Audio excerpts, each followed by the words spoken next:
Bismillahirrahmanirrahim. Alhamdulillahirabbil alamin wassalatu wassalamu ala asyrafil mursalin wa ala alihi wa sahbihi ajmain. A'udzubillahi minasyaitonir rajim. Bismillahirrahmanirrahim.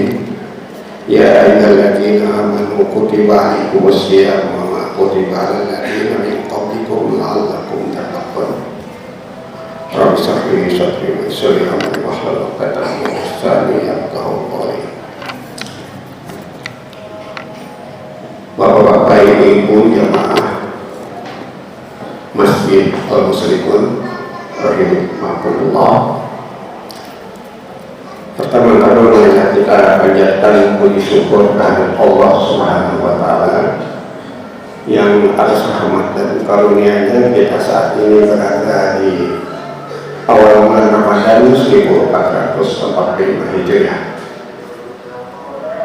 Salawat dan salam kita haturkan kepada junjungan kita Nabi besar Muhammad sallallahu alaihi wasallam.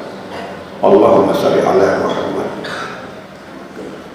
Saya berada di tempat ini dipercayakan tampil di sini sebetulnya mungkin bukan karena kemampuan kami dalam ilmu agama Islam, mungkin lebih tepat karena sebagai pengurus masjid atau pengurus ranting di sini. Sebagai pengurus masjid pada kesempatan ini tentunya kami mohon maaf bila ada kekurangan-kekurangan kami dalam menyiapkan kenyamanan beribadah di Masjid Al-Muslimun ini. Terutama barangkali bapak-bapak yang di lantai 2, semoga hasilnya yang hanya satu itu cukup membuat sejuk di lantai 2 karena baru terpasang satu, mohon maaf lantai 2. Namun demikian ada beberapa kemajuan yang berhasil kami capai, misalnya sudah terpasangnya kanopi di sebelah utara masjid ini atau di kiri saya ini, sehingga area buka puasa bisa menjadi diperluas. Lalu plafon sudah komplit semua dan masjid kita sudah semakin cantik, semakin lengkap, sudah berkata. Imam dan penceramah juga sudah kami bikinkan jadwalnya, dan terima kasih Pak Robi yang sudah menyusunkan jadwal ini. Tentunya beliau-beliau yang sudah sangat menguasai bidangnya saat ini meminta Nanda Abdi bilang alhamdulillah sudah kita nikmati semua dalam hal beliau memimpin kita sholat berjamaah hari ini. Dan juga insya Allah dai-dai setelah kami insya Allah hari ketiga atau pada seterusnya insya Allah sudah tersusun. Ada Pak Bayani Tahlan insya Allah, ada Pak Mahlan Darkasi, ada Pak Fatur Rahman Gajali dan lain-lain. Semuanya insya Allah tidak akan mengecewakan bapak-bapak, ibu-ibu dan hadir beliau di sini. Inilah ikhtiar kami agar Masjid Al-Muslimun ini menjadi tempat peribadatan kita yang nyaman. Kemudian karena ini di awal Ramadan, kami memaparkan hal-hal yang mendasar saja dalam puasa. Tentunya nanti yang lebih mendalam ustadz-ustadz di belakang kami, yaitu nanti di tanggal 3, 4, 5 Ramadan dan seterusnya. Yang kami bawakan ini tentunya sudah Bapak Ibu kuasai semua, mungkin untuk sekedar pemanasan aja. Materinya kami dapatkan dari website Fakultas Kesehatan Masyarakat Universitas Ahmad Dahlan. Sebagai bulan yang penuh rahmat, sangat dianjurkan untuk menyempurnakan ibadah Ramadan dengan melakukan amalan-amalan selama berpuasa seperti 1. Mengerjakan qiyamul lail, sholat malam termasuk qiyamul Ramadan, sholat tarawih. Yang kedua, melaksanakan makan sahur. Yang ketiga, mengerjakan berbuka sebelum sholat maghrib atau takjil. Yang keempat, berdoa ketika berbuka puasa sebagai perwujudan rasa syukur kepada Allah Subhanahu wa taala. Yang kelima, memperbanyak baca Al-Qur'an dan bersedekah. Semuanya mungkin sudah hafal, tapi kita padasi lagi. Kemudian yang keenam, mendekatkan diri kepada Allah dengan cara iktikaf di masjid, terutama pada 10 hari terakhir bulan Ramadan. Yang ketujuh, banyak menjauhkan diri dari perbuatan dosa. Oleh karena itu, puasa adalah momentum yang tepat untuk kita menjadi pribadi yang lebih baik. Kemudian disebutkan orang yang wajib berpuasa, yaitu orang yang beragama Islam, sudah balik, tidak nifas, tidak dalam perjalanan, tidak haid, dan orang-orang yang kuat. Sedangkan orang yang tidak wajib mengganti puasa adalah orang yang belum Islam, belum dewasa dan gila.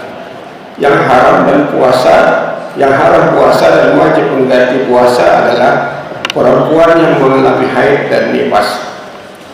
Orang yang diberi keringanan untuk tidak berpuasa dan wajib menggantinya adalah orang yang sakit dan dalam perjalanan atau musafir.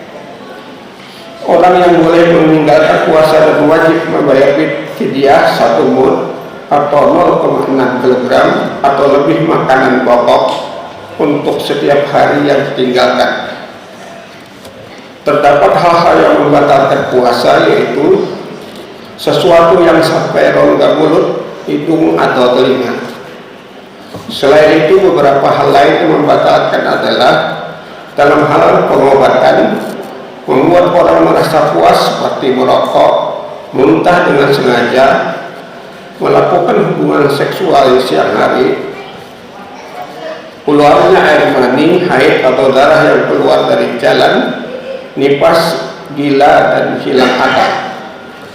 Sedangkan hal yang tidak membatalkan puasa, yakni orang yang makan atau minum karena lupa di siang hari, melakukan bekam, berkumur, dan tidak sengaja meminum air,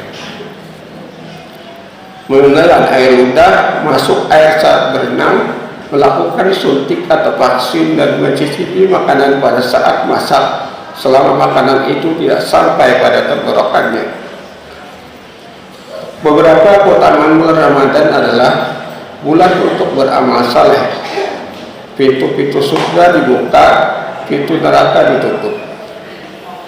Diikatnya pada setan, bulan Ramadan adalah bulan Al-Quran, bulan kemenangan, bulan taubat dan ampunan, bulan kesabaran.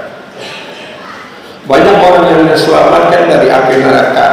Bulan dikabulkannya doa, dan bulan Lailatul Qadar yang ibadah di dalamnya lebih baik daripada 1000 bulan. Selain itu, bulan Ramadan bukan tentang puasa saja, tetapi juga untuk memperbanyak amalan-amalan sunnah lainnya. Dengan demikian, umat muslim dapat memanfaatkan bulan Ramadan ini untuk mencari pahala sebanyak-banyaknya. Jemaah, sekarang kita sedikit beralih ke masalah setiap amal ibadah yang kita kerjakan harus ada dasar hukumnya. Kita agak belok nih. Contoh rukun Islam yang wajib-wajibnya. Jadi kami ulangi, setiap amal ibadah yang kita kerjakan harus ada dasar hukumnya. Contoh rukun Islam yang wajib, mengapa bersyahadat? Ada dalam surah Al-A'raf ayat 172.